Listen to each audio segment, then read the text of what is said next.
Saline নবিয়্যিনা Muhammad ওয়া আলিহি ওয়া সাহবিহি আজমাইন আম্মা বাদ। সমস্ত প্রশংসা আল্লাহ রাব্বুল আলামিনের জন্য। দরুদ ও সালাম বর্ষিত হোক আমাদের প্রিয় নবী মুহাম্মদুর রাসূলুল্লাহ সাল্লাল্লাহু আলাইহি ওয়াসাল্লামের উপর।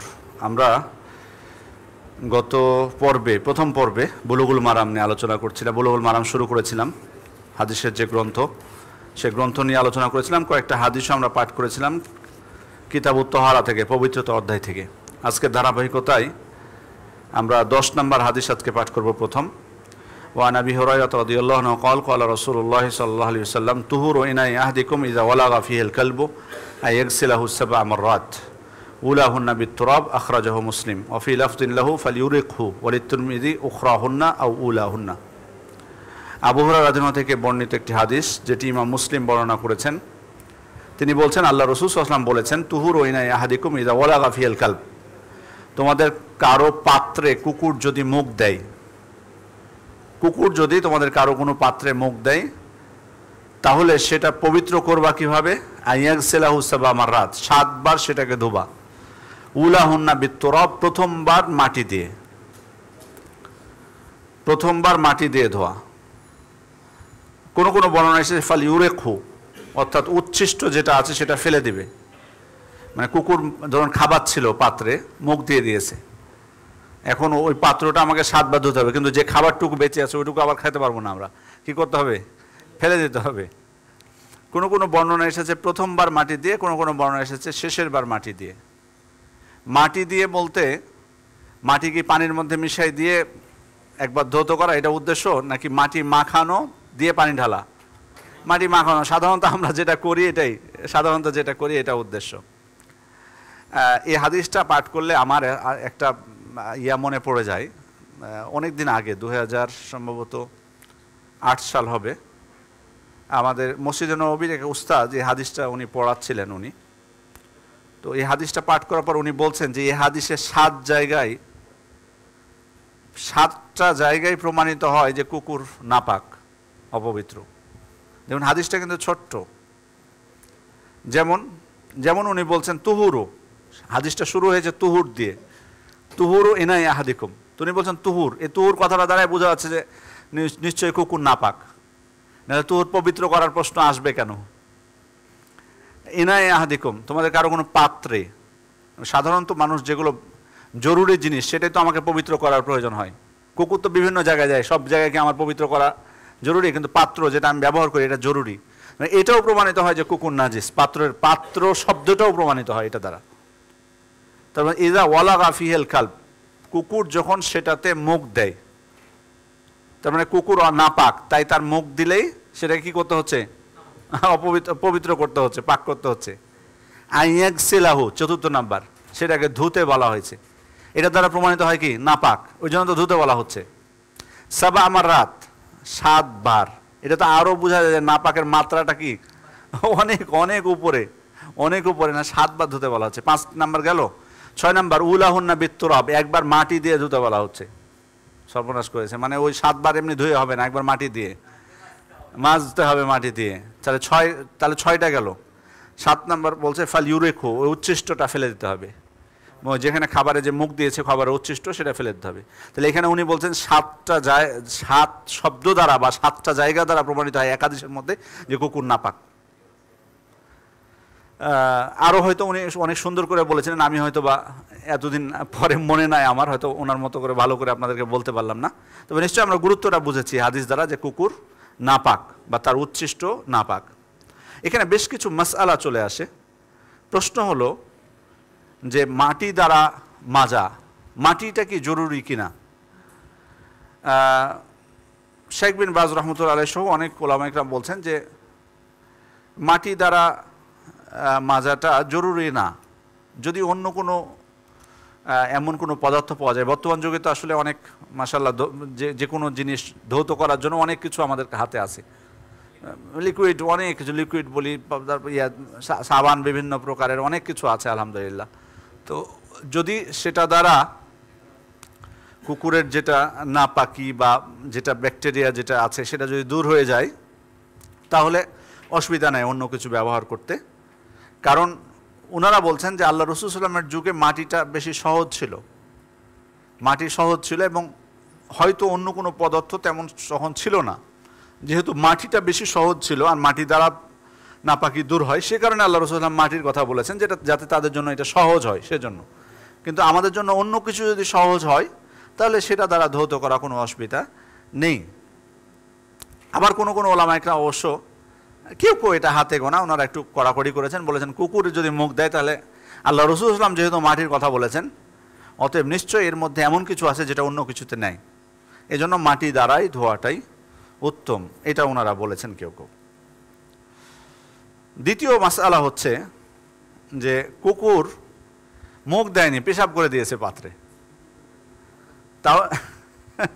তাহলে কি ওই পাত্র 7 বার ধুতে হবে কিনা? কারণ হাদিসে না, প্রশ্ন হলো হাদিসে আল্লাহ রাসূল সাল্লাল্লাহু আলাইহি ওয়াসাল্লাম কি বলছেন, যখন পাত্রে কোনো কুকুর মুখ দেয়, এখানে কিন্তু মুখ দেওয়ার কথা আছে, এখানে কিন্তু অন্য কিছুর কথা বলা হয়নি। এখন প্রশ্ন হলো যে যদি পেশাব করে দিল কুকুর এসে কোনো পাত্রে, তাহলে না, পেশাব তো ধুয়ে ফেলতে হবে, বাট প্রশ্ন হলো যে 7 বার তারপরে মাটি দিয়ে, এটা শর্ত কিনা, প্রশ্নটা এখানে। জমহুর উলামা ইকরাম, বেশিরভাগ উলামা ইকরাম বলছেন যে 7 বার ধুতে হবে পেশাব করে দিলেও, কারণ প্রসাবটা লালার থেকে বেশি নিকৃষ্ট, খারাপ। তো লালাতে যদি 7 বার ধোয়া হয় তাহলে প্রসাবটা আরও বেশি মারাত্মক। জহেরিরা অবশ্য বলেছে যে না, 7 বার পেশাব করলে 7 বার মানে জরুরি না, ওনারা বলছেন জরুরি না। কারণ ওনাদের বক্তব্য হলো যে আল্লাহ রাসূল সাল্লাল্লাহু আলাইহি ওয়াসাল্লামের যুগে কুকুর ছিল, কুকুর তো বিভিন্ন জায়গায় ঘুরেও বেড়াতো, বিভিন্ন জায়গায় যেহেতু ঘুরে বেড়াতো পেশাব করতোই, তা আল্লাহ রাসূল তো জানতেন যে পেশাব করে বিভিন্ন জায়গায়, তো উনি যদি 7 বার ধোয়া জরুরি হতো ওটার ক্ষেত্রে উনি বলতেন, কিন্তু উনি যেহেতু ওটার ক্ষেত্রে বলেননি, তার মানে অন্য অন্য নাপাকি যেভাবে আমরা সাধারণভাবে দূর করে থাকি, কুকুরের প্রসাবের নাপাকিও আমরা সেভাবেই দূর করব, 7 বারটা অপরিহার্য নয়। শেখ মুহাম্মদ ইবনে সালেহ আল উসাইমিন রাহিমাহুল্লাহ, উনি অবশ্য হাদিস নিয়ে যখন পর্যালোচনা করছিলেন, উনি অবশ্য প্রাধান্য দিয়েছেন, মানে এই জহেরিদের এই মতটাকেই উনি গ্রহণ করেছেন আমার মনে হয়েছে ওনার দেখে, যে যেহেতু স্পষ্টভাবে প্রসাবের ক্ষেত্রে যেহেতু আসেনি 7 বারের বিষয়টা, সেহেতু জরুরি না, ওর নাপাকি দূর করলে হবে। বরং উনি আরেকটা কথা এখানে যোগ করেছেন যে হতে পারে যে কুকুরের লালাতে এমন কিছু থাকে ব্যাকটেরিয়া যেটা পেশাবে নাই, প্রসাবটা নাপাক এটা ঠিক, কিন্তু এমন কিছু হয়তো ব্যাকটেরিয়া আছে যেটা তার লালাতে আছে, এই কারণে আল্লাহ রাসূল সাল্লাল্লাহু আলাইহি ওয়াসাল্লাম বেশি সতর্কতা অবলম্বন করতে বলেছেন। তো উনি এটার দিকেই বেশি ঝুঁকেছেন, ওনার বক্তব্য থেকে মনে হয়েছে। এখন আল্লাহু আলাম, আমরা যদি কেউ 7 বার ধুয়ে ফেলি অসুবিধা হবে না ইনশাল্লাহ, ভালো হলো আরও। তবে যদি কেউ না ধোয় অসুবিধা নেই। আরেকটি মাসালা, সেটা হলো কুকুর যদি শিকার করে, সাধারণত এখন আমাদের সমাজে কি আছে এরকম কুকুরকে দিয়ে শিকার করায়? আছে আমাদের প্রচলন, আমাদের দেশে আছে, আমাদের সমাজে মনে হয় নাই, কিন্তু আগে ছিল কিন্তু প্রচলন। এখন মাসালাটা আমরা জেনে রাখি যে কুকুর যদি শিকার করে, কোনো প্রাণী শিকার করলো, কুকুর শিকার করে নিয়ে আসলো, এখন ধরুন কিসের কথা উদাহরণ দেব, একটা পাখি ধরতে পারি যে একটা পাখি শিকার করলো, বা একটা কিছু জি মাছ শিকার করে, মুরগি তো শিকার, আচ্ছা মুরগি ধরি, মুরগি শিকার করে নিয়ে আসলো, আচ্ছা যদিও অন্য কারো মুরগি না, কিন্তু আবার সাবধান, কারণ আমি এমন একটা প্রাণী খুঁজছিলাম যেটা সাধারণ কারো মালিকানায় নাই। আপনারা মুরগির কথা বলেন, মুরগি যদি অন্যর মালিকানায় থাকে তাহলে কি জি, আচ্ছা বন্য কোনো প্রাণীর ক্ষেত্রেই ধরি, আচ্ছা মুরগির কথাই ধরি বোঝার জন্য। ধরেন কুকুর শিকার করেছে মুরগি, আচ্ছা ও নিয়ে আসবে কিভাবে শিকার করে? মুখ দিয়ে না? আচ্ছা মুখ দিয়ে নিয়ে আসলো মুরগিটা, এখন মুরগির যদি ও খেতে শুরু করে তাহলে কিন্তু আমাদের জন্য আর খাওয়া জায়েজ নেই, কিন্তু ধরেন খেতে শুরু করেনি, এখন আমাদের জন্য জায়েজ খাওয়া। বাট যে জায়গায় মুখ দিয়েছে, পাত্রে মুখ দিলে তো 7 বার ধুতে হয়, এখন ও যে জায়গায় মুখ দিয়েছে এখন 7 বার ধোয়াটা জরুরি কিনা, আর মাটি দিয়ে ধুতে হবে কিনা, প্রশ্ন এখানে ঝামেলা আছে। কিন্তু এখন কোন ওলামা ইকরাম বলছেন যে ধুতে হবে 7 বার, কারণ এটা তো আরো বেশি মারাত্মক, পাত্রে মুখ দিলেই 7 বার ধুতে বলেছে, আর একটু মুখে করে চেপে ধরে নিয়ে আসতেছে, তার মানে অনেকক্ষণ থাকলো না জিনিসটা ওর মুখের মধ্যে, ওই জন্য ওনারা বলছেন যে না 7 বার ধোয়াটা এটা তো জরুরি। আবার কেউ বলছেন যে না জরুরি না, কারণ আল্লাহ রাসূল সাল্লাল্লাহু আলাইহি ওয়াসাল্লাম থেকে এ ধরনের কোনো নির্দেশনা আমরা পাই না যে তিনি 7 বার ধুতে বলেছেন, বা সাহাবা ইকরাম আল্লাহ রাসূল সাল্লাল্লাহু আলাইহি ওয়াসাল্লামকে জিজ্ঞেস করেছেন এ বিষয়ে কোনো মাসালা আর তিনি উত্তর দিয়েছেন, এমনটা পাওয়া যায় না। শেখ মুহাম্মদ ইবনে সালেহ আল উসাইমিন রাহিমাহুল্লাহ উনি চমৎকার একটা এখানে জবাব দিয়েছেন, বা উনি বলছিলেন যে আসলে ব্যাপারটা হলো যে আল্লাহ তাআলা যদি আমাদের জন্য হালাল করেন, ঠিক আছে যে আল্লাহ রাসূল সাল্লাল্লাহু আলাইহি ওয়াসাল্লাম মুখ দিলে 7 বার ধৌত করতে বলেছেন, সেখানে হয়তো ভাইরাস আছে বা ব্যাকটেরিয়া আছে এমন কিছু যেটা ক্ষতিকর হতে পারে, যে যেহেতু ওই জিনিসটা খাওয়াটা আল্লাহ আমাদের জন্য জায়েজ করেছেন, হয়তো ওই ব্যাকটেরিয়াটা নাও থাকতে পারে। মানে উনি যেমন উদাহরণস্বরূপ আপনাদের আমাদের বলি যে মৃত প্রাণী আমাদের জন্য নাজায়েজ না, মৃত প্রাণী নাজায়েজ। আচ্ছা, নাজায়েজের হেকমতের মধ্যে একটা অন্যত যে এটা আমাদের জন্য ক্ষতি করে, এটা নিশ্চয়ই। কোনো প্রাণী যদি মারা যায়, মুরগি ধরেন মারা গেছে, ওটা খেলে আমার ক্ষতি হবে না? আচ্ছা, কিন্তু যদি আমরা কোনো খাবার না পাই, ধরেন এমনভাবে আমরা ক্ষুধার্ত হয়ে গেছি যে কোনো খাবার নাই, ওই মৃত প্রাণী ছাড়া কোনো খাবারই নাই, যদি আমরা মানে ওই প্রাণীটা না খাই তাহলে আমরা বাঁচতে পারবো না, তখন জায়েজ কিনা মৃতটা? ইল্লা মাগতুরের তুম ইলাইহি, জায়েজ। তো শাইখ বলছেন যে তখন খেলে তো ক্ষতি, আল্লাহ তো জায়েজ করেছেন, ইনশাআল্লাহ ক্ষতি হয় না তখন। তেমনইভাবে যদিও কুকুর পাত্রে মুখ দিলে সেটা লালাটা ক্ষতিকর, কিন্তু শিকারটা যেহেতু আমাদের জন্য বৈধ করা হয়েছে, হতে পারে এটা আল্লাহ তাআলা দূর করে দেন, সে কারণে আমাদের ক্ষতি হবে না, এটা হেকমত স্বরূপ উল্লেখ করেছেন ওনারা। আবার যারা বলেছেন যে ধুতে হবে, ওনারা বলেছেন যে মাটি দ্বারা, এখন প্রশ্ন হবে যে মাটি দিলে তো ওই জিনিস জায়গাটা মাটি দিয়ে কোনো গোস্তকে যদি আপনি ঘুষেন ওই জায়গাটা হয়ে যাবে না, নষ্ট হয়ে গেল না? তো ওনারা বলছেন যে নষ্ট হলে অল্প হবে, এটা ওনারা জবাব দিয়েছেন, নষ্ট হলে অল্প একটু জায়গা হলো, মানে যে জায়গায় মুখ দিয়েছে ওই জায়গাটা আপনি মাটি দিয়ে ধুতে গিয়ে ওই জায়গাটা নষ্ট হয়ে গেল, তো আপনি ওইটুকু জায়গা কেটে ফেলে দিবেন, অসুবিধা কোথায়? খুব তো বেশি জায়গা হবে না, এটা ওনারা জবাব দিয়েছেন। আবার কেউ কেউ বলছেন যে মাটি দ্বারা তো আমরা বাধ্য করছি না, এখন বর্তমান যেহেতু মাটির বিকল্প অনেক কিছু আছে, সে বিকল্প দিয়ে আপনি ধুয়ে দিবেন, ঝামেলা শেষ। আল্লাহু আলাম। আরেকটি মাসআলা হলো যে পাত্রে মুখ দেয়নি, অন্য কিছুতে মুখ দিয়েছে, যেমন ধরুন আপনার কাপড়ে মুখ দিয়ে দিয়েছে হয়তো, তাহলে ওই কাপড়টা কি 7 বার ধোয়াটা জরুরি কিনা? অগ্রাধিকারযোগ্য মত হলো যে 7 বার ধোয়া উচিত, আর সেটা কাপড় যদি মাটি দিয়ে ক্ষতি হয় তাহলে অন্য কোনো পদার্থ দিয়ে, সাবান বা অন্য কিছু দিয়ে ধুয়ে ফেলতে হবে। এই হাদিসের উপর ভিত্তি করে কোনো ওলামা ইকরাম বলছেন যে কুকুর পালন করা আমাদের জন্য জায়েজ, ওনারা বলতে চাচ্ছেন কুকুর পালন করা কিছু কিছু ক্ষেত্রে জায়েজ করা হয়েছে না? এমনিতে তো মানে কুকুর থাকলে ফেরেশতা আসে না, তারপরে হচ্ছে কুকুর যদি কেউ লালন করে বিনা কারণে, তাহলে তার প্রতিদিন তার কি হবে? 2 কিরাত থেকে প্রতিদিন 1 কিরাত বা 2 কিরাত, কোনো হাদিস আছে প্রতিদিন 2 কিরাত নাকি তার আমলনামা থেকে কমতে থাকবে। আচ্ছা, এখন প্রশ্ন হলো, ওনারা বলতে চাচ্ছেন যে কুকুর লালন পালন করা যায় যে উদ্দেশ্যে, যেমন শস্য ক্ষেত অথবা পশুপাল অথবা শিকার, এই তিনটার ক্ষেত্রে কি জায়েজ করা হয়েছে? তো ওনারা বলছেন যে 3টার ক্ষেত্রে কেউ যদি কুকুর পালন করে আর ওই কুকুর পাত্রে মুখ দেয়, তাহলে ধোয়াটা অপরিহার্য নয়। বুঝতে পারছেন বিষয়টা? এই 3 কারণ বাদ দিয়ে যদি অন্য কোনো কুকুর এসে মুখ দেয়, তখন সেটা ধুতে হবে। তবে এই কথাটা অনেক দুর্বল, আর ওলামা ইকরাম বলছেন যে এই মতটা দুর্বল।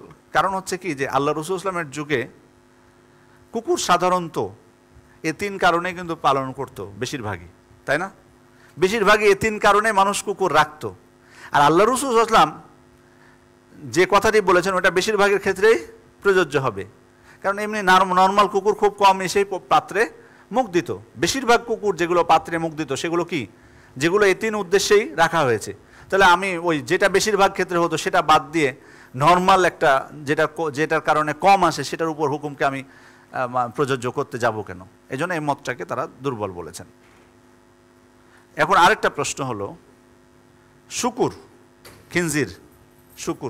যদি মুখ দেয় কোনো পাত্রে, তাহলে কি 7 বার ধুতে হবে কিনা? সঠিক কথা হলো যে হ্যাঁ, শুকুরও নাপাক, এতে কোনো সন্দেহ নেই, কিন্তু 7 বার ধোয়াটা অপরিহার্য না, বরং এগুলো সাধারণ নাপাকির মতো। সাধারণ নাপাকির ক্ষেত্রে যেভাবে আমরা নাপাকি দূর করি তেভাবে শুকুরেরটাও করব, কারণ কুকুরের বিষয়টা হচ্ছে তাআব্বুদি বিষয়, মানে আল্লাহ রাসূল সাল্লাল্লাহু আলাইহি ওয়াসাল্লাম নির্দেশ দিয়েছেন তাই আমরা করি, না হলে তো মানে সাধারণ ধরেন 7 বার যদি না ধুতে বলতেন তাহলে আমরা নর্মাল যেভাবে অপবিত্রতা দূর করি সেভাবেই তো করতাম, কিন্তু যেহেতু উনি বলেছেন তাই আমরা 7 বার করি। এই কারণে এটা হচ্ছে তাআব্বুদি বিষয়, এই কারণে শুধু কুকুরের ক্ষেত্রে এটা প্রযোজ্য হবে। এই জন্য নাজাসাতকে ওলামা ইকরাম 3 ভাগে ভাগ করেছেন। একটা হলো মুগাল্লাদা, মুগাল্লাদা হচ্ছে মানে কঠিন নাপাকি, কঠিন নাপাকি, যেটা হলো এটা উদাহরণ কুকুরের নাপাকিটা অনেক কঠিন না, নাহলে 7 বার কেন ধুতে বলবেন, আবার একবার মাটি দিয়ে, এটা কঠিন। আবার একটা আছে মুখাফফাফা, খুব হালকা নাপাকিটা, কি উদাহরণ দেন তো আপনারা, কি হালকা নাপাকির, হালকা নাপাকি কি? হ্যাঁ, পোশাক, কাপড়ে পোশাক লাগে কার? মানুষ, যে কোনো মানুষ। এই যে আপনি কাছাকাছি এগিয়ে গেছিলেন, হ্যাঁ জি, এটাই বাচ্চাদের, সব বাচ্চাদের, কি ছেলে বাচ্চাদের, ছেলে বাচ্চাদের, সব বাচ্চাদের না, ছেলে বাচ্চাদের ক্ষেত্রে কি যদি পানি ছিটিয়ে দিলেই যথেষ্ট। এই জন্য এটাকে বলা, ওনারা বলছেন হালকা নাপাকি। কুকুর এটা হলো বেশি, অনেক অতিমাত্রায় 7 বার ধুতে হবে, আর এটা আবার হালকা। আর কোনো ক্ষেত্র বর্ণিত হয়েছে পানি ছিটিয়ে দিলে হয়? আর কোনো ক্ষেত্র আছে মনে করেন? আছে? হ্যাঁ জি জি জি, এখানে থেকে শব্দ এসছে, জি মাঝির ক্ষেত্রেও কিন্তু এসছে পানি ছিটিয়ে দেওয়ার বিষয়টি। জি, আরেকটা আছে মুতাওয়াসসিতা, মিডিয়াম, যেটা হলো এই এইগুলো বাদ দিয়ে যেগুলো সকল প্রকার নাপাকি, মিডিয়াম, মানে বলা হয়নি। যেমন প্রসাব, মানুষের পেশাব যদি বড় মানুষের লেগে যায়, আপনি ধুয়ে ফেলে দিবেন, কিন্তু 7 বার কি ধুতে হবে? পানি ছিটিয়ে দিলে হবে? কোনোটাই না, মানে সাধারণ সবগুলো। যেমন 3 ভাগে ওনারা 3 ভাগে ভাগ করেছেন। রক্ত ধুতে হবে, রক্ত নাপাকির মধ্যে অন্তর্ভুক্ত, রক্ত নাপাকির অন্তর্ভুক্ত। জি,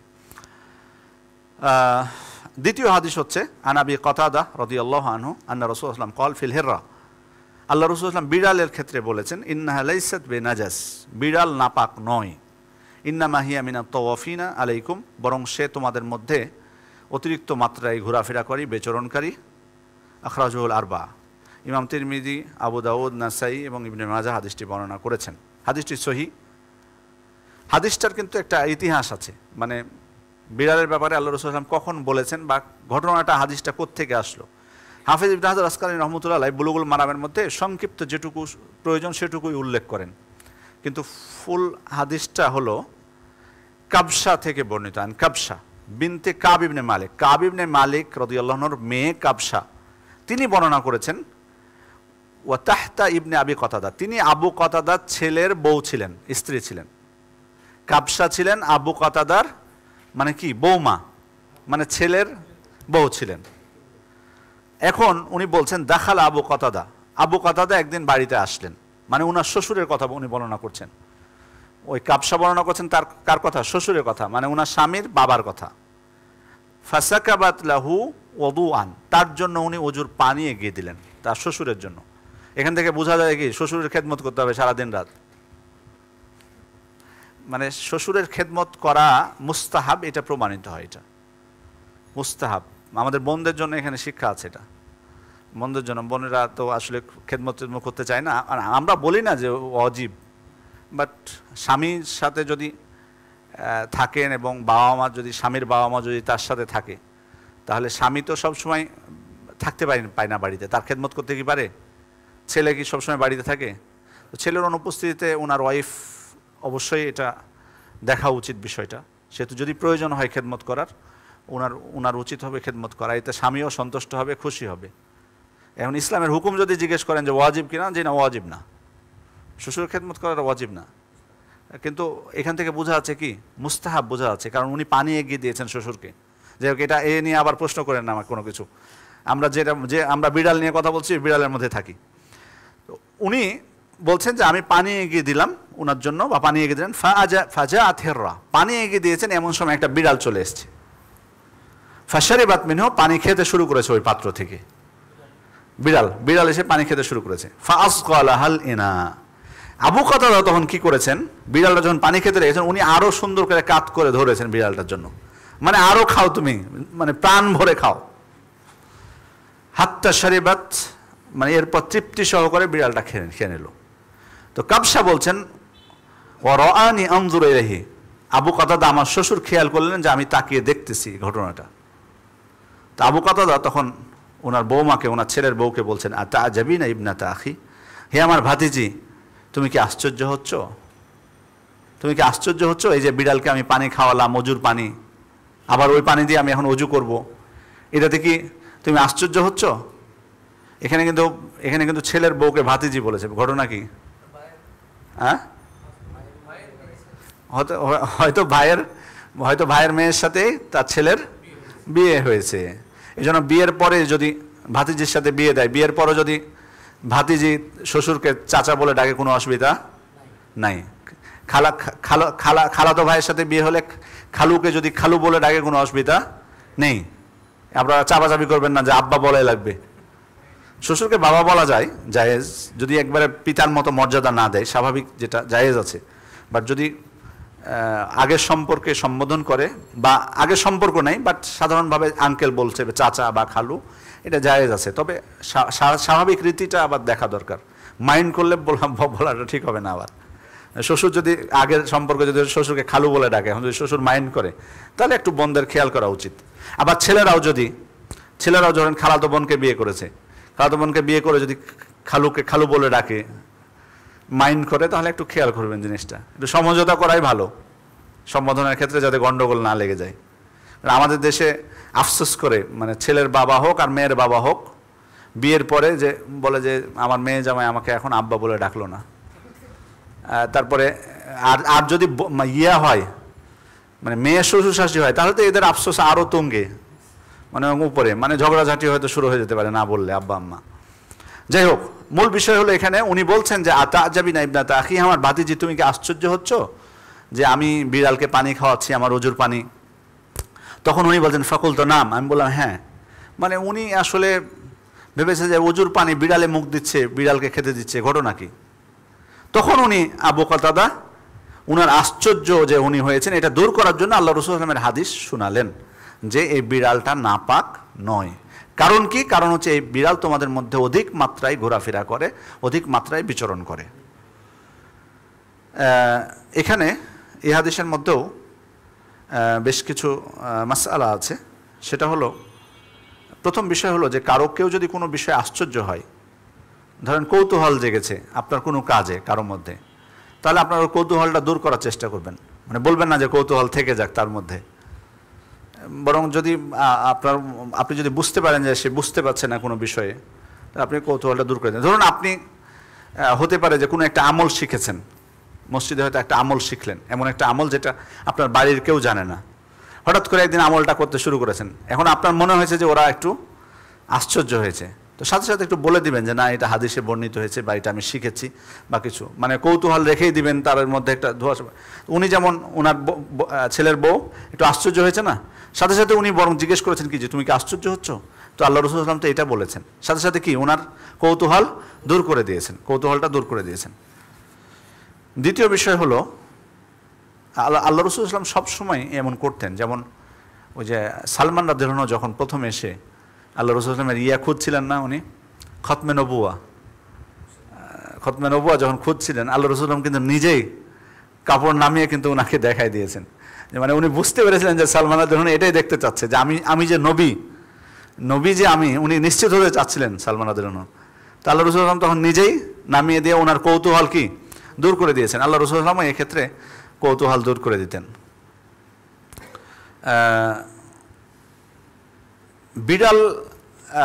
বিড়াল কেন আল্লাহ রাসূল সাল্লাল্লাহু আলাইহি ওয়াসাল্লাম এটাকে পবিত্র বলেছেন বা নাপাক শরীয়তে এটাকে করেননি, তার কিন্তু একটা কারণ এখানে কিন্তু বর্ণিত হয়েছে, যে সে অধিক মাত্রায় বিচরণকারী। তার মানে তাহলে বোঝা যাচ্ছে যে বিড়াল ছাড়া অন্য প্রাণী হলে নাপাক, বিশেষ করে হিংস্র জন্তু যেগুলো আছে। বিড়ালও কিন্তু হিংস্র প্রাণী। মানে বিড়ালকে হয়তো নর্মাল কিছু বলে না আপনাকে, কিন্তু যদি আপনি কিছু প্রেক্ষাপট আছে, আপনার ঘটনাও কিন্তু আছে। বিড়ালকে যদি আপনি কষ্ট দেন বা বেঁধে রাখেন বা এমন কিছু করেন, বা ধরুন এমন একটা জায়গায় তাকে আটকে দিয়েছেন যে ও কোনো পথ পাচ্ছে না, প্রয়োজনে আপনার উপর কিন্তু আক্রমণ করবে। এবং আক্রমণ যার উপর করে ওকে কিন্তু সহজে ছেড়েও দেয় না। ভয় পায় না। আবার বাসায় বিড়াল থাকলে একটু সতর্ক থাকবেন। মানে এরকম বহু ঘটনা আছে। বিড়াল কিন্তু হিংস্র প্রাণীর মধ্যকারী। তো সেক্ষেত্রে আমরা এর আগে গতদিন একটা হাদিস পড়েছিলাম যে আল্লাহ রাসূল সাল্লাল্লাহু আলাইহি ওয়াসাল্লাম সাহাবা ইকরাম জিজ্ঞেস করেছিলেন যে পানি জমা হয়ে থাকে বিভিন্ন বন জঙ্গলে, তো হিংস্র প্রাণীরা এসে ওখানে পানি খায়, তখন ওই পানিটা আমরা অজু করতে পারবো কিনা? ওখানে কেন উত্তর দিয়েছিলেন কি যে পারবে পানি অজু করতে, কোনো অসুবিধা নেই, এটা না পানি নাপাক হয় না। কিন্তু ওইটা ছিল যে 2 কুল্লার বেশি, এ কারণে আল্লাহ রাসূল সাল্লাল্লাহু আলাইহি ওয়াসাল্লাম বলেছেন নাপাক হবে না। কিন্তু যদি 2 কুল্লার কম হয় হিংস্র প্রাণী নাপাক হবে। যারা বলেছেন নাপাক হবে তাদের দলিল এই হাদিস, যে বিড়ালটা যেহেতু বলেছেন যে বেশি বেশি বিচরণ করে তাই সেটা পাক, তার মানে বিড়াল ছাড়া অন্য যেগুলো আছে সেগুলো নাপাক, এটা ওনারা বলতে চাচ্ছেন। আচ্ছা, এখন প্রশ্ন হলো যে ধরুন আপনি বিড়ালকে দেখলেন যে একটা ইঁদুর ধরলো আপনার চোখের সামনে, আপনার চোখের সামনে দেখলেন যে ইঁদুর ধরলো একটা, দিয়ে খেয়ে ফেললো ইঁদুরটা বিড়াল, দিয়ে আপনার পাত্রে এসে পানি খেয়ে নিল ইঁদুর খাওয়ার পর। এখন ওই পানি পবিত্র কি অপবিত্র বলেন? আপনার চোখের সামনে আপনি দেখলেন, সাউন্ড হচ্ছে, আপনার চোখের সামনে দেখলেন যে বিড়াল ইঁদুর খেলো, ইঁদুর তো নাপাক, ইঁদুর কিন্তু নাপাক, তারপরে এসে পানিতে মুখ দিয়ে পানি খেয়ে নিল। এখন ওই পানি দ্বারা আপনি অজু করবেন কিনা?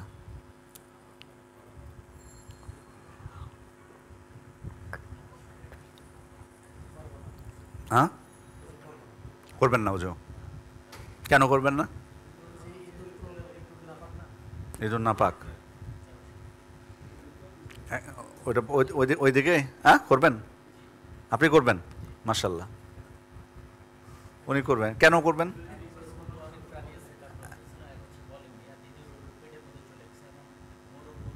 পেটের মধ্যে চলে গেছে, পেটের মধ্যে চলে গেছে, দলিল এখন উত্তর দিবেন কি বলেন? পেটের মধ্যে চলে গেছে, আপনি জবাব দেন এবার।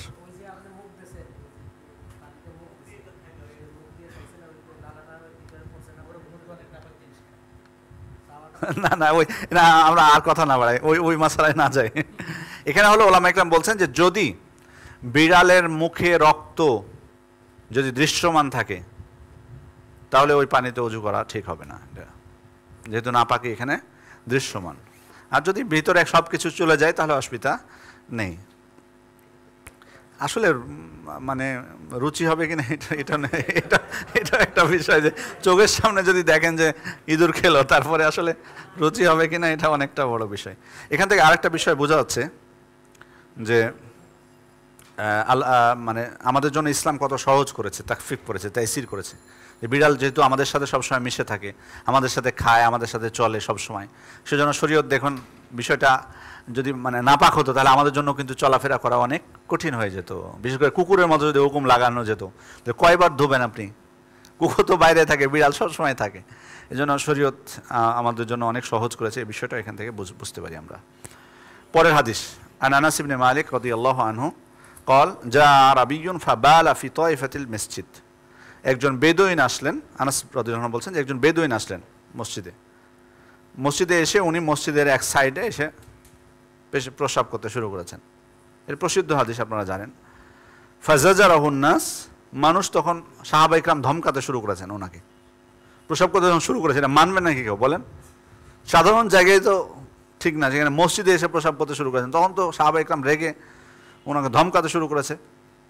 ফানাহা উমুন নবী সাল্লাল্লাহু আলাইহি ওয়াসাল্লাম, আল্লাহ রাসূল সাল্লাল্লাহু আলাইহি ওয়াসাল্লাম তাদেরকে নিষেধ করলেন, বললেন না, তাকে বাধা দিও না, সে শেষ করুক, প্রস্রাব করতে শুরু করেছে তখন সে শেষ করুক। ফালাম্মা কাদা বাউলাহু, প্রস্রাব করা যখন শেষ হয়ে গেল, আমার নবী সাল্লাল্লাহু আলাইহি ওয়াসাল্লাম বেজানুবি মিম্মা, আল্লাহ রাসূল সাল্লাল্লাহু আলাইহি ওয়াসাল্লাম এক বালতি পানি নিয়ে আসতে বললেন। ফা উহরিকা আলাইহি, এরপর ওই পানি ঢেলে দিতে বললেন ওই প্রস্রাবের উপর। হাদিসটি ইমাম বুখারী এবং মুসলিম বর্ণনা করেছেন। এই হাদিস থেকে বোঝা যাচ্ছে যে মানুষের প্রস্রাব কি নাপাক, মানুষের প্রস্রাব নাপাক, কারণ পানি দিয়ে ধুয়ে ফেলতে হলো। দ্বিতীয় হচ্ছে মাটি যদি নাপাক হয়ে যায় তাহলে সেটার নাপাকি দূর করার মাধ্যম হচ্ছে কি পানি দিলেই পাক হয়ে যাবে। তৃতীয় বিষয় হচ্ছে মসজিদকে সম্মান করা, এটা জরুরি। আল্লাহ রাসূল সাল্লাল্লাহু আলাইহি ওয়াসাল্লাম কিন্তু কি করেছেন, উনি দেরি করেননি, কিন্তু যখনই প্রস্রাব করা শেষ হয়েছে সাথে সাথে কি পানি আনতে বলেছেন। এমন না যে থাক শুকাক একদিন পরে, এখনও তো অক্ত হয়নি, অক্ত যখন হবে তার কিছুক্ষণ আগে সে পানি ঢেলে দিলে হবে, এমন কিছু বলেননি, তাই না? সাথে সাথে পানি নিয়ে আসতে বলেছেন। এটা থেকেও বোঝা যায় যে দ্রুত মসজিদ যদি কোনো কারণে নাপাকি হয়ে যায় তাহলে দ্রুত সেটার নাপাকি দূর করতে হবে। জি, মূর্খ ব্যক্তিকে শিক্ষা দেওয়ার ক্ষেত্রে কোমলতা, হয়তো অনেক মানুষ হয়তো থাকতে পারে ইসলামের বিধান জানে না, হয়তো তার প্রতি আমরা যেন একবারে খুব কঠোর না হয়ে যাই, বরং যেহেতু উনি কিন্তু এসেছিলেন একবারে গ্রাম থেকে, তো সেই কারণে ওনার কি ছিল, মানে এই বিষয়গুলো আসলে কোথায় প্রস্রাব করতে হবে কোথায় হবে না এই ধারণাটা জানা ছিল না। এই জন্যই আল্লাহ রাসূল সাল্লাল্লাহু আলাইহি ওয়াসাল্লাম কিন্তু দেখুন সাহাবায়ে কেরাম কিন্তু রেগে গেছিলেন, কিন্তু উনি কি বললেন যে না, তাকে শেষ করতে দাও। এবং উনি পরে সুন্দর করে কি বুঝিয়ে দিলেন, সুন্দর করে ডেকে কিন্তু বুঝিয়ে দিয়েছেন, ইন্না হাযিল মাসাজিদ লা কি লা ইয়াসলুহু ফিহা মিন হাযিহিল আকদার, মানে এই সমস্ত নাপাকি নোংরা এগুলো মসজিদে মানানসই নয়, বরং মসজিদ কি জন্য তৈরি করা হয়েছে? সালাতের জন্য, কোরআন তেলাওয়াতের জন্য, জিকিরের জন্য। এটা স্পষ্ট বুঝিয়ে দিয়েছিলেন আল্লাহ রাসূল সাল্লাল্লাহু আলাইহি ওয়াসাল্লাম তাকে সুন্দর করে। তাহলে বোঝা যাচ্ছে যে মূর্খ ব্যক্তি যে জানে না তার ক্ষেত্রে কমলতা নম্রতা বজায় রাখা এটা জরুরি একটা বিষয়। আল্লাহ রাসূল সাল্লাল্লাহু আলাইহি ওয়াসাল্লামের উত্তম চরিত্র এবং তার দয়া মানুষের উপর কেমন ছিল দেখুন, মানে অন্যরা রেগে গেছেন কিন্তু উনি রাগ করেননি, দয়া করেছেন। এরপরে হচ্ছে এবং তার দূরদৃষ্টি তার, কারণ উনি কিন্তু জানতেন যে আসলে মানে এই কাজটা যদি আবার আশপাশের কেউ করতো তাহলে হয়তো তার ক্ষেত্রে ভিন্ন কিছু হতে পারতো।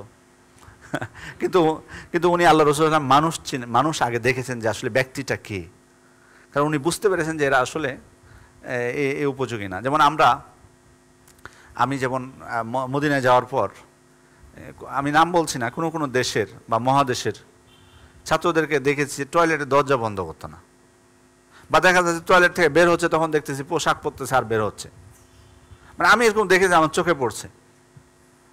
তখন মানে আমার বুঝতে পারলাম যে আসলে এরা মানে মনে হয় সভ্যতা মনে হয় এদের ওখানে মনে হয় এখনো পৌঁছেনি হয়তো, বা মনে হয়েছে আমার দেখে যে টয়লেট দরজা কেন বন্ধ করবে না, বা টয়লেটে বের হওয়ার সময় কেন পোশাক সে ভালো করে করবে, বা প্যান্ট উঠাচ্ছে আর বের হচ্ছে, এরকম মনে হচ্ছে। তার মানে বোঝা যাচ্ছে সব জায়গার মানুষ কি একরকম? আমাদের থেকে আমরা যেভাবে চলি, হয়তো যেগুলো উন্নত দেশ আমাদের থেকে, তারা হয়তো আরও স্মার্ট আমাদের থেকে, তাই না? সেক্ষেত্রে আল্লাহ রাসূল সাল্লাল্লাহু আলাইহি ওয়াসাল্লাম বুঝতে পেরেছিলেন যে এই লোকটির এসব কোথায় কি করতে হয় যে জানা নাই, এজন্য উনি ওনার দূরদৃষ্টি দাওয়াতের ক্ষেত্রে এই বিষয়গুলো খেয়াল রাখা, আমি কাদের কাছে দাওয়াত দিচ্ছি, এটাও কিন্তু খুব জরুরি একটা বিষয়। এরপরে হচ্ছে যে কোনো বিষয় ধরুন দুইটা দেখতে পাচ্ছেন, দুইটা জিনিস ক্ষতিকর, দুইটাই ক্ষতিকর জিনিস, তখন কিন্তু সব থেকে যেটা বেশি ক্ষতিকর সেটা আপনাকে দূর করতে হবে, কম ক্ষতিটা মেনে নিয়ে। এখানে দেখুন প্রস্রাব করতে শুরু করেছেন, এটা তো খারাপ দিক, বাট যদি উনি সাথে সাথে যেভাবে সাহাবায়ে কেরাম ধরতে গেছিলেন তাকে, আল্লাহ রাসূল সাল্লাল্লাহু আলাইহি ওয়াসাল্লাম যদি বাধা না দিতেন তাহলে কি ঘটতো? ও কিন্তু পালানোর চেষ্টা করতো বা করতো, তখন কি হতো? তখন মসজিদ কিন্তু আরো মসজিদের নোংরা, কিন্তু আরো অনেক জায়গা, যে জায়গায় এখন তো যে জায়গায় করছিল সেখানে নোংরা হয়ে যায়, তখন নোংরা হতো কি অন্য জায়গায় পুরো, কারণ প্রস্রাবকে এত সহজে বন্ধ করা যায়? ইচ্ছা করলে বন্ধ কিন্তু করা যায় না, অথবা তার কাপড়টা নষ্ট হতো কমপক্ষে। আবার এর মাধ্যমে কিন্তু ক্ষতিও হতো, কারণ প্রস্রাব করতে যে প্রস্রাব যদি বন্ধ করে দেওয়া হয় তাহলে এটা কিন্তু চিকিৎসা বিজ্ঞান দ্বারাও প্রমাণিত যে এটা কি হয়, ক্ষতি হয় ওইজন ব্যক্তির। আল্লাহ রাসূল সাল্লাল্লাহু আলাইহি ওয়াসাল্লাম তো এই বিষয়ে সর্বাধিক অবগত ছিলেন, সব থেকে বেশি অবগত ছিলেন। সে কারণে এখানে যেহেতু ক্ষতি তা বন্ধ করলেই বেশি ক্ষতি, তাই আল্লাহ রাসূল সাল্লাল্লাহু আলাইহি ওয়াসাল্লাম কি করেছেন? বন্ধ করতে নিষেধ করেছেন। জি, আল্লাহ রাসূল শেখ মুহাম্মদ ইবনে সালেহ আল উসাইমিন রাহিমাহুল্লাহ এই হাদিসের ব্যাখ্যা করতে যে উনি অবশ্য এই বেদুইনদের সম্পর্কে মন্তব্য করেছেন, মানে যারা গ্রাম অঞ্চলে বসবাস করে, ওনারা বলছেন যে আগের থেকে অবশ্যই ওরা এখন উন্নত হয়েছে অনেক, মানে তাদের জ্ঞান বুদ্ধি একটু হয়েছে। উনি ব্যাখ্যা করতে যেয়ে বলেছিলেন বিষয়টা। আরেকটি হাদিস, ওয়ান ইবনে উমর রাদিয়াল্লাহু আনহুমা ক্বাল ক্বালা রাসূলুল্লাহ সাল্লাল্লাহু আলাইহি ওয়াসাল্লাম উহিল্লাত লানা মাইতাতানি ওয়া দামান। ইবনে উমর রাদিয়াল্লাহু আনহুমা থেকে বর্ণিত হাদিস, তিনি বলছেন আল্লাহ রাসূল সাল্লাল্লাহু আলাইহি ওয়াসাল্লাম বলেছেন আমাদের জন্য দুইটা মৃত প্রাণী হালাল করা হয়েছে এবং দুই প্রকার রক্তকে হালাল করা হয়েছে। ফাআম্মাল মাইতাতানি ফাল জারাদ ওয়াল হুত, দুই প্রকার মৃত কি কি? একটা হচ্ছে পঙ্গপাল, আর হচ্ছে হুত তিমি মাছ, আর ওটা হচ্ছে পঙ্গপাল। ওয়াম্মাদ দামান, দুই প্রকার রক্ত হচ্ছে ফাল কাবিদ কলিজা, ওয়াত্তিহাল হলো প্লিহা যেটাকে বলা হয়, হ্যাঁ প্লিহা না পিলি বলে না ওরা, অনেক জায়গায় পিলাই বলে, মানে বিভিন্ন প্রকার নাম আছে, আঞ্চলিকতা আছে। প্লিহা হৃৎপিণ্ড, যেটা হৃৎপিণ্ড, এই দুই প্রকার রক্তকে কি করা হয়েছে? হালাল করা হয়েছে। এই হাদিস দ্বারা দুই প্রকার মানে আসলে নর্মালে আমরা জানি যে আল্লাহ তাআলা কি বলছেন, ইন্নামা হাররামা আলাইকুমুল মাইতাতা ওয়াদ দাম, আল্লাহ তাআলা তোমাদের জন্য মৃত প্রাণী এবং রক্তকে কি করেছেন? হারাম করে দিয়েছেন। তাহলে মৃত প্রাণী আর রক্ত আমাদের জন্য কি? হারাম। কিন্তু ওই মৃত প্রাণী যেহেতু হারাম, ওই জন্য উনি বলছেন যে 2 প্রকার মৃত আমাদের জন্য হালাল। আর রক্ত যেহেতু হারাম, কিন্তু 2 প্রকার রক্ত আমাদের জন্য হালাল। এটা এটা এটা হচ্ছে খাস করা হয়েছে এটাকে। আসলে কিন্তু ওই যে আপনার যেটা কলিজা আর প্লিহা যেটা, এটা কিন্তু আসলে কিন্তু রক্ত, আসলে মূলত এটা মূলত কিন্তু রক্ত, কিন্তু আমাদের জন্য এটা কি জায়েজ করা হয়েছে। মাছ আর পঙ্গপালও সেটাই। এরপরের হাদিস হচ্ছে ওয়ান আবি হুরায়রা রাদিয়াল্লাহু আনহু قال قال رسول الله صلى الله عليه وسلم اذا وقع الذباب في شراب احدكم فليغمسه। তোমাদের কারো পানীয়র মধ্যে যদি মাছি পড়ে যায়, ফালইয়াগমিসু, সে যেন মাছিটাকে ডুবিয়ে দেয় পানির মধ্যে। কেন? সুম্মা লিয়ানজিহু, এরপর পুরোটা ডুবিয়ে দেওয়ার পর আবার উঠিয়ে ফেলে দিতে বললেন। তারপর কারণ কি? ফাইন্না ফি আহাদি জানাহাই দাআন ওয়া ফিল আখিরে শিফান, কারণ তার একটা ডানায় আছে রোগ আর একটা ডানায় আছে কি? শিফা, আরোগ্য আছে।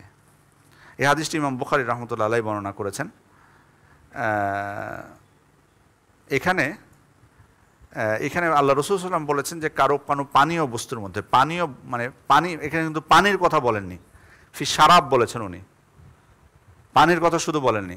মানে ধরেন এখানে আপনার গ্লাসে পানি আছে আর মাছি এসে বসলো, তখন আমি কি করব? মাছিটাকে পুরোটাই ডুবাই দিয়ে ফেলে দিব। আচ্ছা, যদি আপনার গ্লাসে পানি না থাকে, 7 আপ থাকে বা কোকোকোলা, না কোকোকোলা তো খাওয়া যাবে না, মজো, যদি মজো থাকে কি করবেন? মজো যদি থাকে, মানে পানি নাই, মজো আছে আপনার গ্লাসে আর মাছি পড়লো, কি একই হুকুম না অন্য কোনো হুকুম? একই হুকুম। তার মানে পানীয় হলেই হলো, পানীয় হলেই হবে সেটা। আচ্ছা, দুধ যদি হয়, দুধ হয় একই। গরম চায়ে কিন্তু একটু ঝামেলা আছে। হ্যাঁ, মাছি কিন্তু এমনিতে মারা যাবে, এমনি নর্মাল পানিতে পড়লে আপনি যদি ডুব দেন, বেঁচে থাকবে? আর বেঁচে থাকে না।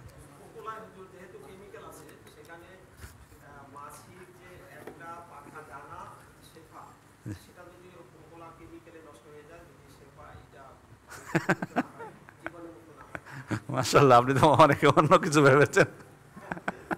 না, ঠিক আছে। উনি বলছেন যে মাছির মাছির এক ডানায় আছে রোগ, আরেক ডানায় আছে কি? শিফা। কোকোকোলার ওই ইয়ার কারণে, কেমিক্যালের কারণে ওই আরোগ্যের ইটা নষ্ট হয়ে গেল, তাহলে তো বিপদে পড়বো কি? আশা করি আরোগ্য নষ্ট হলে ওই রোগও নষ্ট হয়ে যাবে কোকোকোলার কেমিক্যালে। আশা করি ইনশাল্লাহ। আল্লাহর কাছে দোয়া করবো আমরা, আর আমরা দোয়া করবো যেন না পড়ে, সতর্ক থাকবো। আমরা তো কেউ ইচ্ছা করে তো মাছি পড়তে দিব না আমরা, যদি পড়ে যায় তাহলে। প্রথম বিষয় হলো যে বর্তমান চিকিৎসা বিজ্ঞানও কিন্তু এটা প্রমাণ করেছে যে মাছির একটা ডানায় আসলে রোগ আছে, আরেকটা ডানায় শিফা। যদি প্রমাণিত নাও হতো, ধরেন বর্তমান চিকিৎসা বিজ্ঞান প্রমাণ করলো যে না, মাছির কোনো ডানাতে রোগও নাই, শিফাও নাই, তাহলে আমাদের অবস্থান কি হবে বলেন? আগের অবস্থানে থাকবে আমাদের বর্তমান চিকিৎসা বিজ্ঞানের আমরা ধার ধারি না। তবে হ্যাঁ, ওরা যখন প্রমাণ করেছে, আমাদের ইমান আরো মজবুত হয়েছে, বাট যদি কোনো সংঘর্ষ আমরা দেখতে পাই, তাহলে আমরা আল্লাহ রাসূল সাল্লাল্লাহু আলাইহি ওয়াসাল্লামের কথাকে প্রাধান্য দিব। জি, তখন হাদিস অস্বীকারীদের মতো হাদিসকে আবার অস্বীকার করব না। এই হাদিস দ্বারা আরেকটা বিষয় প্রমাণিত হয় যে মাছি কি পাক, মাছি পবিত্র। না পাক হলে কি ডুবাতে বলতেন আল্লাহ রাসূল সাল্লাল্লাহু আলাইহি ওয়াসাল্লাম, আবার ওই পানি খেতে বলতেন? তার মানে বোঝা যাচ্ছে মাছি না পাক নয়।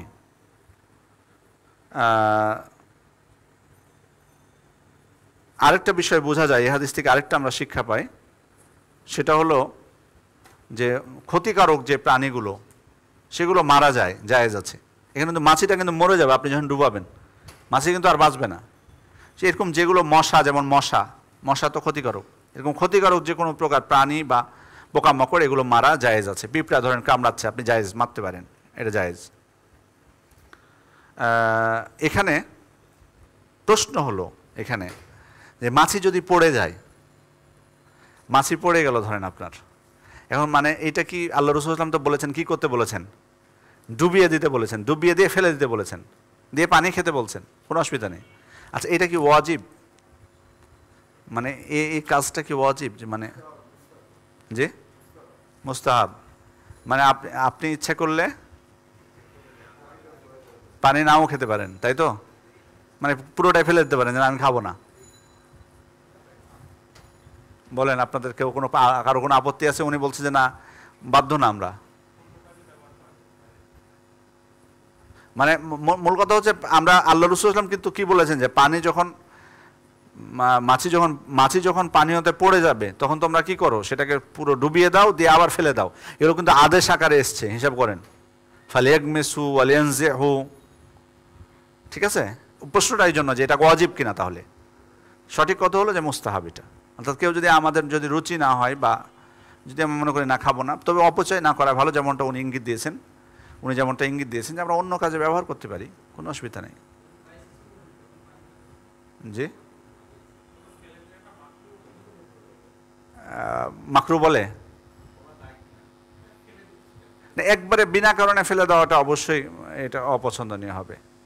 মানে এই বিষয়টা এমন না যে আমি আল্লাহ রাসূল সাল্লাল্লাহু আলাইহি ওয়াসাল্লামের হাদিসের প্রতি ঈমান আনি না, সেটা না। বাট জায়েজ হলেও তো অনেক সময় রুচির ব্যাপারও তো আছে, তাই না? হ্যাঁ,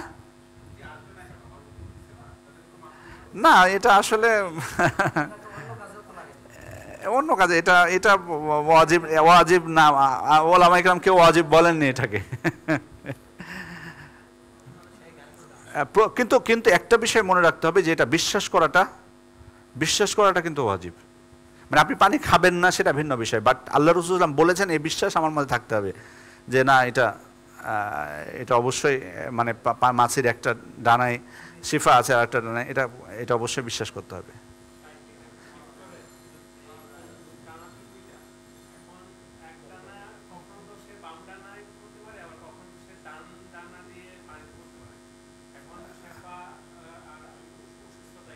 না, বরং এখানে সুনানে আবু দাউদের একটা বর্ণনা আছে, ওয়াইন্নাহু ইয়াত্তাকি বিজানাহি আল্লাযী ফীহি দা, সে তার জীবাণুযুক্ত দানাটি তাকে বাঁচানোর চেষ্টা করে। মাছি তার জীবাণুযুক্ত দানাটি তাকে বাঁচানোর চেষ্টা করে। মানে মানে মানে তার জীবাণুযুক্ত যেটা ডানা সেটা পানিতে আগে পড়ে। কোনো বর্ণনা এসেছে তার জীবাণুযুক্ত ডানা যেটা সেটা পানিতে আগে পড়ে। ওই জন্যই আল্লাহ রাসূল সাল্লাল্লাহু আলাইহি ওয়াসাল্লাম পুরোটাই ডুবাতে বলেছেন। ওই জন্য কোনটাই শেফা আছে আর কোনটা এটা আমাদের নির্ণয় করার দরকার নাই। যদি পড়ে যায় তাহলে পুরোটাই, কারণ ও চেষ্টা করে জীবাণুযুক্তটা ফেলে বাঁচার, এই জন্য আগে ওটাই পানিতে পড়ে, এটাই বোঝা যাচ্ছে। আমাদের অনেকগুলো প্রশ্ন চলে আসছে, জানি না কি বিষয়ে। আমরা আরেকটা লাস্ট হুকুম এই হাদিসে, সেটা হলো যে মাছি খাওয়া এই হাদিস দ্বারা প্রমাণিত হয় মাছি খাওয়া নাজায়েজ। মাছি খাওয়া নাজায়েজ, এটাও কিন্তু প্রমাণিত হয়। কি আল্লাহ রাসূল সাল্লাল্লাহু আলাইহি ওয়াসাল্লাম কি বললেন যে মাছিটা তোমরা খেয়ে ফেলো, পানি মাছি সহ, না মাছিটা ফেলে দিতে বলেছেন? কিন্তু মাছি ফেলে দিতে বলেছেন, তার মানে মাছি খাওয়া নাজায়েজ। মাছি পবিত্র কিন্তু খাওয়াটা নাজায়েজ। লাস্ট একটা হাদিস আমরা নিয়ে নিই, দিয়ে প্রশ্ন উত্তরে যাব। 5টার মধ্যে যা হবে তখন তা।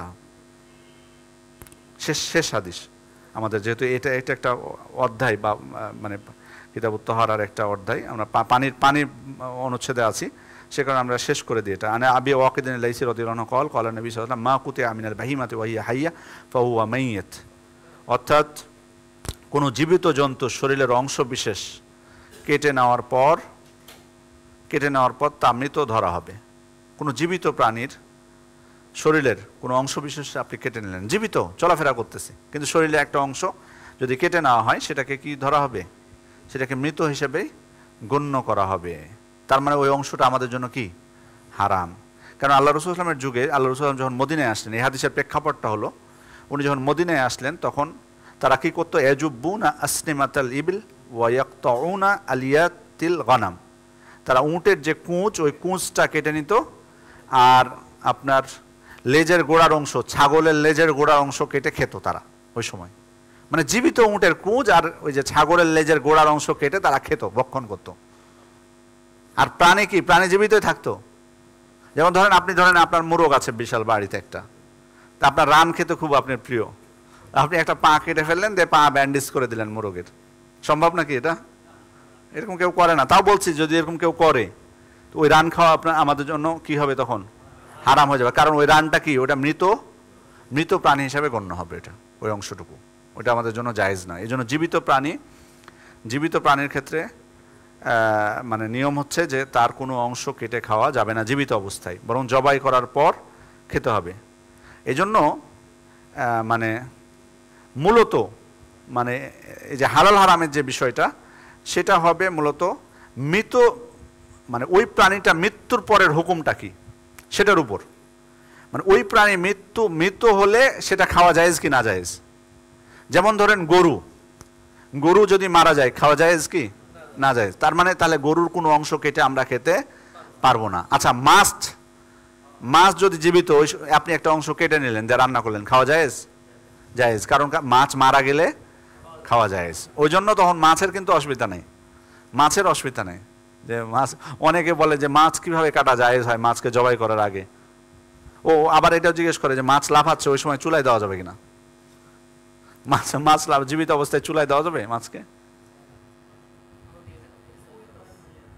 কোনো মাছ আসলে ওই যে বাছার পর একটু লাফালাফি করে, হ্যাঁ, কই মাছ না লাফায়, কোনো অসুবিধা নাই ইনশাল্লাহ, ওটা অসুবিধা নাই ইনশাল্লাহ। তাহলে আমরা দেখব যে কোনো প্রাণীর কোনো অংশ খাওয়া জায়েজ কি না জায়েজ, এটা নির্ণয় করব কি, যে ওই মারা যাওয়ার পর হুকুমটা কি। যদি ওই প্রাণী মারা যাওয়ার পর ওই মৃত নাজায়েজ হয়ে থাকে, তাহলে ওই প্রাণীর অংশ খাওয়াও নাজায়েজ। আর যদি ওটা মারা যাওয়ার পর খাওয়া জায়েজ থাকে, যেমন মাছ, তাহলে ওটা কোনো অংশ কেটে আমরা খেতে পারবো ইনশাল্লাহ। জি, এখানে প্রাণীর ক্ষেত্রে প্রাণীকে কষ্ট দেওয়ার বিষয়ে সতর্কতা এসেছে, কারণ আপনি জীবিত প্রাণী যখন কেটে খাবেন তখন সে কষ্ট পাবে না, মূলত এই জন্যই এটাকে হারাম করে দেওয়া হয়েছে। আর বিশেষ করে কোনো প্রাণী কোনো অংশ কাটা, বিশেষ করে রাগ করে হোক, মানে আপনি হয়তো কোনো অতিষ্ঠ হয়ে গেছেন কোনো প্রাণীর উপর, দিয়ে কেটে ফেলে দিলেন কিছু, ধরেন কোনো ছাগলের উপরই বা কিছু, এটা নাজায়েজ। তবে যদি কোনো মাসলাহাত থাকে, তাহলে জায়েজ আছে। যেমন ছাগলকে ধরেন খাসি করা জায়েজ কি না? জায়েজ আছে, কারণ আল্লাহ রাসূল তো নিজে খাসি দ্বারা কি কোরবানি করেছেন। তাহলে এটাও কিন্তু কাটা, কিন্তু আমাদের জন্য কি জায়েজ আছে এটা, যে সিজার করা এটা। জি। এবং আল্লাহ রাসূল সাল্লাল্লাহু আলাইহি ওয়াসাল্লাম কোনো কিছু যখনই দেখতেন শরীয়ত বিরোধী, সাথে সাথে উনি এটার প্রতিবাদ করতেন। এটাও কিন্তু এই হাদিস দ্বারা প্রমাণিত। আমি আরও 2টা হাদিস পাঠ করব ভাবছিলাম, কিন্তু আপনাদের প্রশ্নের সংখ্যা বেশি মনে হচ্ছে, জন্য আর পড়লাম না। আমরা সামনের দিন ইনশাল্লাহ বাবুল আনিয়া, পাত্র বিষয়ক আলোচনা। পাত্র বলতে বিয়ে করার পাত্র না, মানে পাত্র যে পাত্রে খাবার খায় ওইটা। জি, কুকুর যেহেতু হিংস্র প্রাণী এবং তার শিকারে দাঁত আছে, সেহেতু কুকুর কোনো পাখি বা মুরগি শিকার করলে সে পাখি বা মুরগি কি খাওয়া যাবে? যেহেতু শরীয়ত জায়েজ করেছে, সেজন্য আমাদের জায়েজ। কিন্তু সব কুকুর কিন্তু না, পোষা বলতে প্রশিক্ষিত কুকুর হতে হবে। প্রশিক্ষিত কুকুর হলে এটা আমাদের জন্য জায়েজ। বেতরের সালাতে, ওইটা তো লাইনচ্যুত হয়ে গেল এই প্রশ্ন। বেতরের সালাতে 2 রকম কুনুত আছে বলে জানি, কোনটি পড়া উত্তম জানাবেন, আর উভয় রকম কুনুত একসাথে পড়া যাবে কিনা? কুনুত বলতে আসলে সাধারণত প্রসিদ্ধ যেটি এসছে, যেটি বিশুদ্ধ সূত্রে, আরেকটা যেটা আছে আপনি যে ইঙ্গিত দিয়েছেন ওটা দুর্বল সূত্রে, যেমন বিশুদ্ধ আল্লাহুম্মা হাদিনা ফিমান হাদাইত, এটাই হলো বিশুদ্ধ সূত্রে প্রমাণিত। এটা পড়বেন, সাথে অন্য দোয়া আপনি যোগ করতে পারেন। কুনুতটা যেহেতু দোয়ার স্থানের জন্য ওলামা ইকরাম বলছেন যে ওটার সাথে যদি আপনি অন্য দোয়া যোগ করতে পারেন। নতুন ক্রয়কৃত পাঞ্জাবি পায়জামা জায়নামাজ বৈধ না করে নামাজ পড়লে, ধৌত না করে নামাজ পড়লে নামাজের কোনো ক্ষতি আছে কি? না, কোনো সমস্যা নেই। কেন আপনার মনে হলো ধৌত করার? কোনো আশঙ্কা যদি থাকে তাহলে সেটা আলাদা জিনিস, অসুবিধা নেই। জুমার খুতবা আবার কেন এটা? জুমার খুতবা চলার সময় গুরুত্বপূর্ণ বিষয় থাকলে মোবাইলে খাতায় নোট করা যাবে কি? অর্থাৎ আমি জুমার ফজিলত থেকে বঞ্চিত হব কিনা? আশা করা যায় সমস্যা নেই, এটা ওলামা ইকরাম জায়েজ বলেছেন। তবে মানে আপনার কি ক্ষতি হচ্ছে কিনা এটাও দেখবেন, মানে শুনতে যেন ব্যাঘাত না ঘটে। অর্থাৎ আপনি এমন করবেন না আবার, মানে বিষয়টা হলো যে গুরুত্বপূর্ণ বিষয়ের সাথে সাথে নোট করে নিয়ে আপনি মনোযোগ দিবেন খতিবের দিকে, মানে লেখা সুন্দর করবেন আবার, বা একটু সাজাবেন, এই করবেন, করতে গেলে কিন্তু তখন আপনার মনোযোগ খতিবের দিকে আর থাকবে না। এই মনোযোগ যাতে বিঘ্নিত না হয়, আপনি জাস্ট মানে গুরুত্বপূর্ণ বিষয় যাতে ভুলে না যান সেজন্য নোট করছেন, এটা জায়েজ আছে, সমস্যা নেই ইনশাআল্লাহ।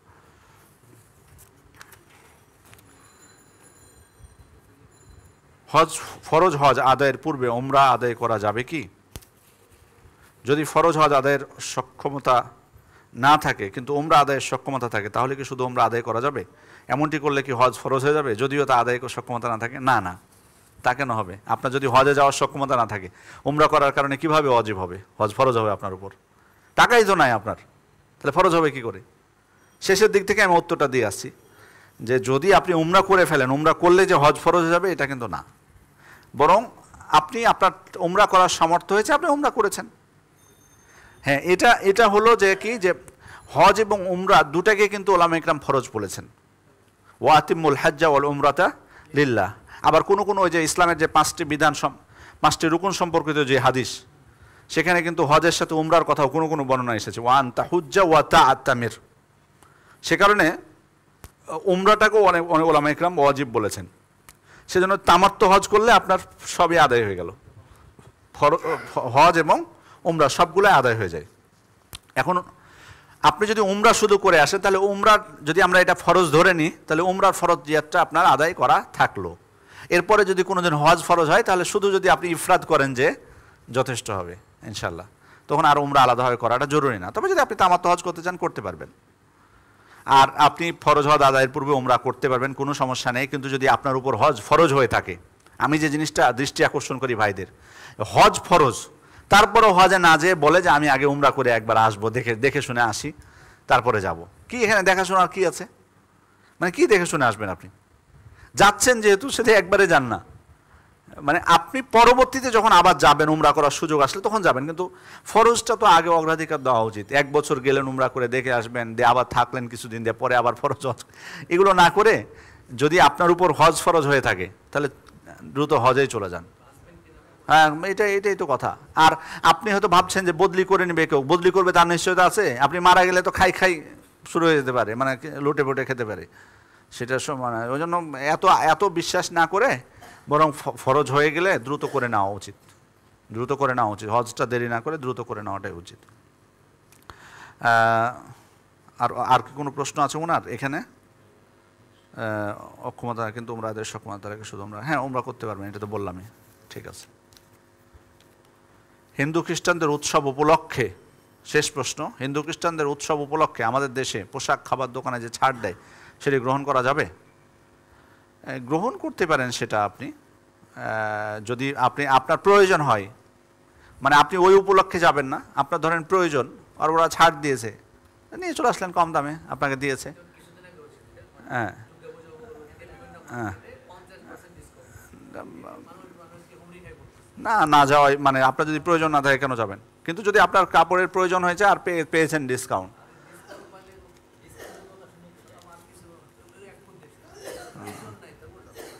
বিষয়টা হলো যে আমরা এমন কোনো কাজ করব না যে তাদের উৎসবটাকে মানে করা হবে, উৎসাহিত করা হবে আরও। কারণ আপনি যখন ওই সময় বাজারে যাবেন, তখন আরও মজাই দিলেন তাদের মানে উৎসবটাকে। মানে এই জিনিসগুলো খেয়াল রাখবো যে আমার দ্বারা যাতে সাপোর্ট না পায়। মানে অমুসলিমদের সাথে আমরা বরাবরই বলি ভালো ব্যবহার করবেন, সুন্দর আচরণ করবেন, তাদের সাথে ভালোভাবে কথা বলবেন, এটা এক জিনিস। আর তাদের ধর্ম বা এইসব উৎসব এইসব কিন্তু এসবের সাথে কোনো প্রকার নমনীয়তা নেই, ও উৎসবের সাথে কোনো প্রকার অভিনন্দন কোনো কিছু জানাবেন না, সব কিছু বাদ, অসম্ভব। এগুলোতে যেন কোনোভাবে সাপোর্ট না দেওয়া হয়, এটা খেয়াল রাখতে হবে। এটার ক্ষেত্রে কোনো নাই, এমনি সাধারণ তাদের প্রতি ন্যায় বিচার, মহানুভবতা দেখানো, এগুলো সব কিছু থাকবে। বাট শিরকের ক্ষেত্রে, কারণ এটা তো শিরক কেন্দ্রিক একটা উৎসব, তাই না? মূর্তি পূজা কি শিরক না? যে বড় শিরক, একটা স্পষ্ট বড় একটা শিরক, সেই স্পষ্ট বড় শিরকে আপনি নমনীয় হবেন কোন দিক থেকে? হাসি মুখে তাদের সাথে দাঁড়াবেন, ছবি উঠাবেন, সেলফি উঠাবেন, মানে এটা তো কোনো মুসলিমের জন্য যায় না এটা কোনো। হ্যাঁ, আর খাওয়া দাওয়া তো আছে, মানে ওদের খাবারের 90% নাকি মুসলিমরা খায়।